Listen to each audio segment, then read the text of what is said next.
పవన్ నే మెప్పించిన female OG martial arts తో అదరగొడుతున్న Shriya Reddy. Power star Pawan Kalyan సినిమాల్లో మార్షల్ ఆర్ట్స్ కు ప్రత్యేక స్థానం ఉంటుంది. ముఖ్యంగా నాన్ చాక్ తో ఆయన చేసే విన్యాసాలకు అభిమానులు ఫిదా అవుతారు. అయితే ఇప్పుడు ఆయన నటించిన ఓజీ చిత్రంలో కీలక పాత్ర పోషించిన నటి శ్రీయారెడ్డి తన యుద్ధ విద్యల నైపుణ్యంతో అందరినీ ఆశ్చర్యపరుస్తున్నారు.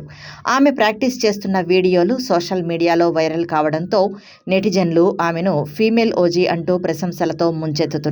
ఒక పాత్ర కోసం ఎంతైనా కష్టపడే తత్వం శ్రీయారెడ్డి సొంతం. కేవలం నటనకే పరిమితం కాకుండా అత్యంత కఠినమైన ప్రాచీన యుద్ధ విద్య కలరిపయట్టులో శిక్షణ తీసుకుంటున్నారు. ఈ విద్యలో అత్యంత ప్రమాదకరమైన ఆయుధంగా భావించే ఉరిమిని అలవోకగా తిప్పుతూ ఆమె చేస్తున్న విన్యాసాలు చూసి అందరూ అబ్బురపడుతున్నారు. ఆమె వేగం, ఏకాగ్రత చూస్తుంటే నిజంగానే ఓ యుద్ధ వీరనారిలా కనిపిస్తోందని నెటిజన్లు కామెంట్ చేస్తున్నారు. ఈ క్రమంలోనే ఆమె అంకిత భావం, నటన పవర్ స్టార్ పవన్ కళ్యాణ్ ను సైతం ఎంతగానో ఆకట్టుకున్నాయని తెలుస్తోంది. షూటింగ్ సమయంలో శ్రీయారెడ్డి పనితీరును గమనించిన పవన్ ఆమెను ప్రత్యేకంగా ప్రశంసించారని సమాచారం. భవిష్యత్తులో మరోసారి కలిసి పనిచేయాలని ఉందని ఆయన చెప్పినట్లు సినీ వర్గాల్లో చర్చ జరుగుతోంది.